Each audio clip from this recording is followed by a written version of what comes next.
বাইরে সবুজ, ভেতরে লালচে গোলাপি রঙের কোষ, নেই কোনো আঠা, স্বাদেও মিষ্টি। প্রচলিত কাঁঠালের চেয়ে একেবারেই ভিন্ন এই ১২ মাসি লাল কাঁঠাল এখন সবার নজর কাড়ছে।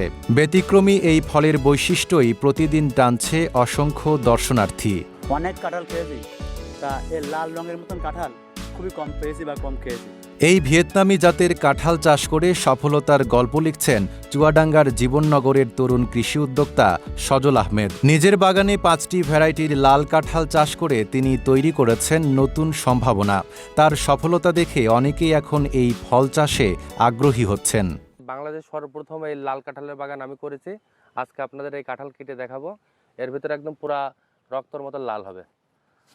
এই কাঁঠাল কিন্তু আঠাবিহীন কাঁঠাল। দেখেন, এই কাঁঠালগুলো আপনার হাতে কেজি হিসেবে বিক্রি হয়। ২৫০ থেকে ৩০০ টাকা কেজি বিক্রি করা যায়। একটা কাঁঠালের সাইজ মানে ১৫ কেজি, ২০ কেজি, আমরা এখান থেকে ২৭ কেজি ২৮ কেজি পর্যন্ত কাঁঠাল পেয়েছি। আমাদের এবারে ইত্যাদিতে একটা কাঁঠাল কাটতে ছিল ২৭ কেজি ওজন ছিল। কৃষি বিভাগ বলছে উচ্চ মূল্যের নতুন জাতের ফল চাষ কৃষকদের আয় বাড়ানোর পাশাপাশি কৃষিতে বৈচিত্র্য আনছে। তাই আগ্রহী উদ্যোক্তাদের নিয়মিত কারিগরি পরামর্শ ও সহযোগিতা দেওয়া হচ্ছে। যেটা আপনার লাল কাঁঠাল এবং আটাবিহীন কাঁঠাল, ১২ মাসি কাঁঠাল, এই কাঁঠালগুলো আমাদের দেশে আমার জীবননগরে এখন আছে। বিভিন্ন কৃষি উদ্যোক্তারা অলরেডি এই কাঁঠালের চাষটা করছে। কাঁঠাল যেহেতু আমাদের জাতীয় ফল, আর যদি ১২ মাস সেটা হয় সেটা কিন্তু আরো ভালো, সেটা ভালো হবে।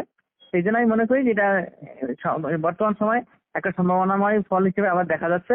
ব্যতিক্রমী রং, ভিন্ন স্বাদ আর বাণিজ্যিক সম্ভাবনা সব মিলিয়ে লাল কাঁঠাল এখন নতুন সম্ভাবনার নাম। সঠিক পরিচর্যা ও বাজারজাতকরণ নিশ্চিত হলে ফল চাষে যোগ হতে পারে নতুন এক দিগন্ত। Desk report, Dhaka post.